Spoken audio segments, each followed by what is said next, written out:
what can the Indian government and the Indian legal system do to give more comfort to the international investor community to invest in India? I think we are fortunate to have a prime minister who actually understands startup. Lack of consistency in tax implementation is an issue. Companies have so much of a compliance burden. Trying to wind down a company here is sometimes a 6-month, year-long process. I'm sure every venture fund has some companies that they wish they hadn't missed. So what's your story? Looking back, there are a couple of companies that I wish we had looked at differently.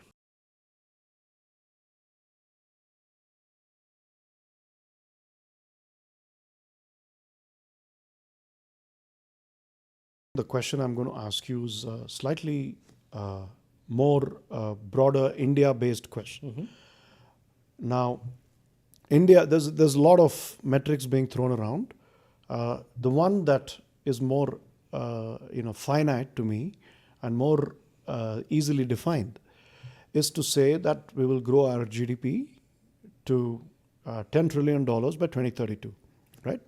So, I mean, that's certainly not the only way to measure our success, but that's one of the metrics to use, at least the economic part of it.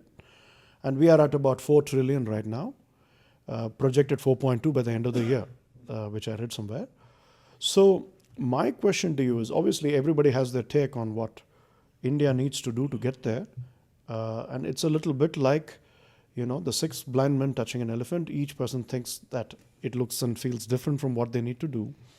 Now, from your VC hat, what do you think is the role that startups are going to play, in this 6 trillion of GDP to be built in the next 5 to 6 years, or say 7 to 8 years? And what is the role of venture capital? And obviously, the simple way to answer that question is to say they are important.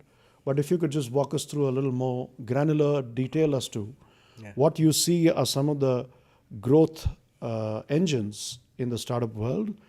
And as a VC, do you see Sama and other VCs focusing on some of the sectors and where we need to improve investment in? So just walk us through all of that. I think the target is a realistic one. Mm-hmm. It's definitely achievable, but there'll be a combination of many things, right? Sure. I think obviously the industry titans of today will continue expanding, growing.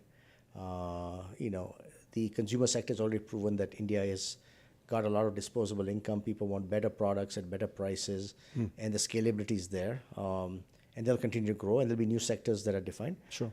I think also the other change will come is that a lot of things that we need to create, like for example, all the challenger brands that have been created over the recent years, there'll be more to come. There'll be more categories to come. Okay.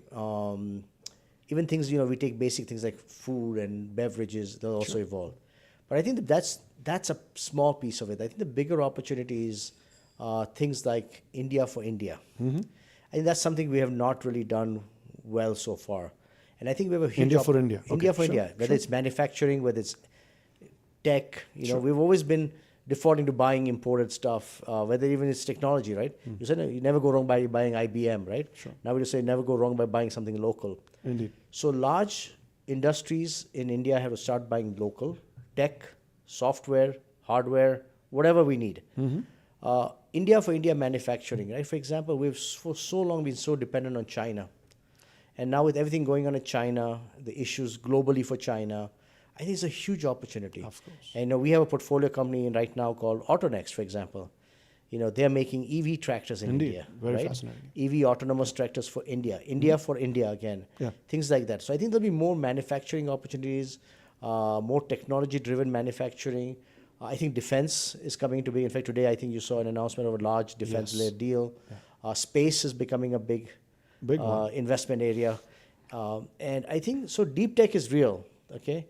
But I think it just can't be purely deep tech and AI. That's one segment. I think we have to look at it as all buckets cumulative will take us to that number that you just said, right? Okay. So it's consumer products, it's consumer tech, fintech, and then of course all these new sectors: India for India manufacturing, EV, space, defense. I think all this combined can take us there. So we can't just say one is better than the other. They all make sense. Yeah. Of course.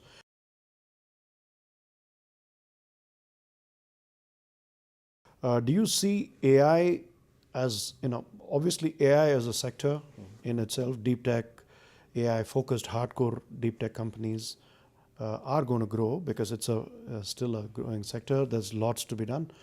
Despite the global growth, there haven't been corresponding similar amount of growth. I mean, yes, there are lots of AI startups getting funded, but if we compare it to what's going on in the valley, it's a blip, right?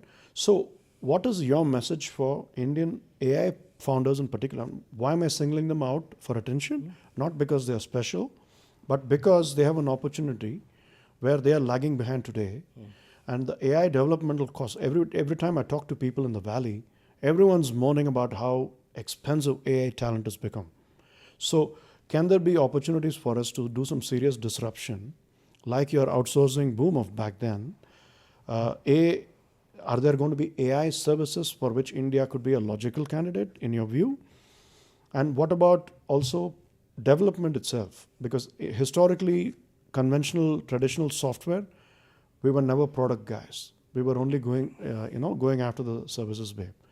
Can we also leapfrog that this time? Because AI, by the kind of beast that it is, does offer a lot of chance for smaller players and less developed markets like India to be disruptors. So I'd love to get your thoughts on that. See, to be honest with you, even in the valley, AI is not fully understood. Okay. Everybody talks about it. Everybody is the buzzword. There's so many companies, so much money has put into it. Yeah. But if you look at monetization, not many people have been to monetize it, right? And the big boys are playing very aggressive and hard in it, right? They want to control everything. Yes. I think we are seeing a lot of AI-led deals here. But I look at them, a lot of them, and see they're more features than products. Okay. Yeah, I and agree. we need to focus on prioritization, Absolutely. right? So the two things. One is prioritization and one is the ability to go to market. Yeah. Right? And still at the end of the day, the larger revenue base will be outside of India. Yeah. So the whole go-to-market situation that SaaS companies face, others face, AI companies will have to face. All right. But in terms of being able to create disruption, I think our talent today is way better than we had 10 years ago. But we need more. AI is one where we need to really, I think, focus on the education system to create people, create talent. Why do you think AI is booming in the valley, right? You have Stanford there, you have Berkeley there. The mindset is very different. Of course. So we need to do that here. But it's coming. It's coming fast. It's happening.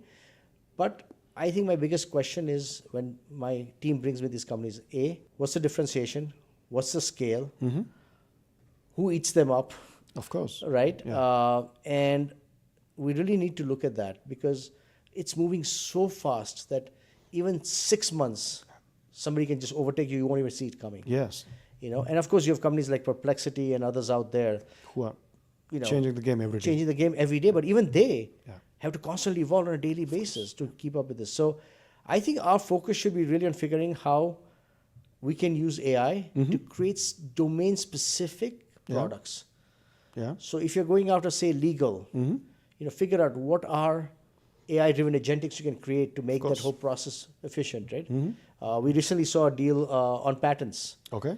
Can make patent searching easier for law firms. Okay. We're seeing that in collections. We're seeing one of our companies, Zenny, use that for accounting for startups. So this is an Indian startup. Yeah. Okay, love So it. I think we have to see more of that, but I think domain specific, don't try to go out compete with the big boys. The capital required for that is way too high. I agree. And they're trying to compete with Microsoft, Google, Yeah. OpenAI, right? You can't do that. But focus on things and listen. And it's not a bad thing to get acquired, Yeah. right? Yeah. I'm happy building a company that gets to get acquired for 500 million, 600 million, $1 billion, Correct. rather than trying to go after the $10 billion goal, right? That makes sense. But unfortunately, I think, like you pointed out earlier in this conversation, there is this tendency to glorify unicorns as if anything below $1 billion valuation is unacceptable from a point of view of defining success. If you had a 500 million exit in about 3-4 years, nothing wrong with that at all. You guys had rock star exit with Messi, 1.5 years or 2 years, I'm not sure. But they were sold for 150 million. So, if I were a VC, I would take it. It's not a bad deal at all. So I think that's the other thing, that opportunistic exits. And the other thing which is fascinating specifically for AI, which I would like your comment on, is, it's something that you said a short while ago, that the landscape is evolving that even the perplexities and open AIs of the world need to constantly reinvent themselves. But the other aspect is that everyone has been talking about whether AI will take away my jobs. That's something everybody has been talking about, and some people are saying yes, some people are saying no, some people are saying maybe. But the other thing that I have been noticing in some AI ecosystems is definitely true in the US, in the Valley, is that AI companies are cannibalizing one another. So what that means is AI is not the stage of asking if will AI take away some jobs is gone already, right?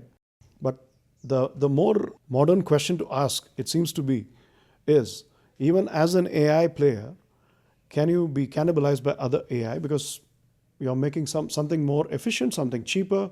So how do as an investor see through all the white noise and focus on which ones you want to back? That's why I'm just happy investing in consumer companies. Great answer. I mean, the reality is, listen, if I claimed I knew the answer, it would be incorrect, right? The reality is that no one really knows how it's going to evolve. The potential is so huge for it to take over. Yeah. Will it make things more efficient? Will it make things cheaper? Will it take away jobs? Yes, that's going to happen. But is it going to eliminate completely all the jobs? No. There will be things that people will need to do manually, humanly, right? But I think it's really, really hard to predict right now. If any VC has the answer, I'd love to talk to them because I don't. And I think we're all guessing in the Valley even, I think we're shooting darts. Understood.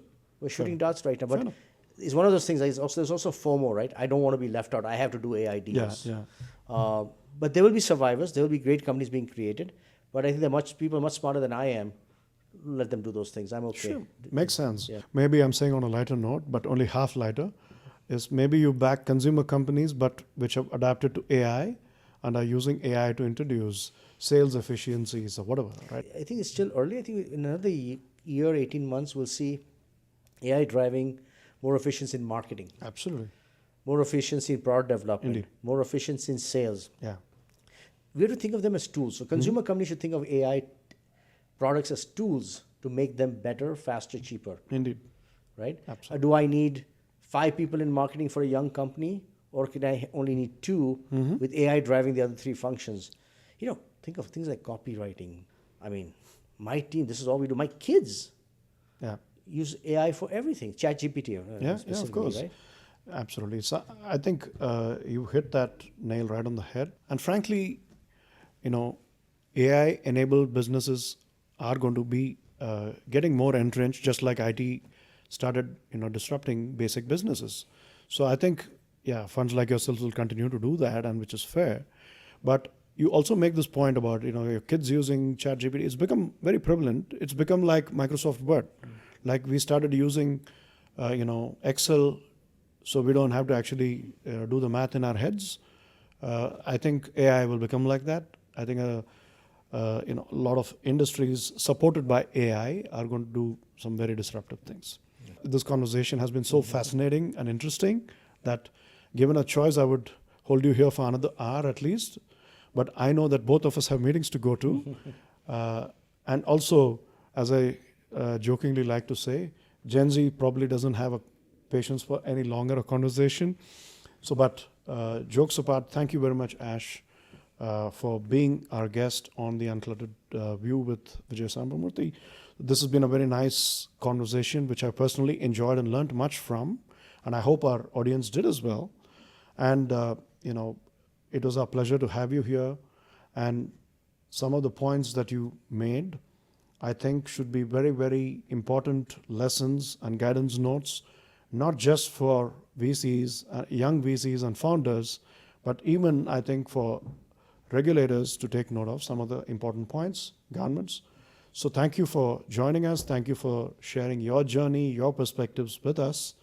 And I loved having this conversation with you today.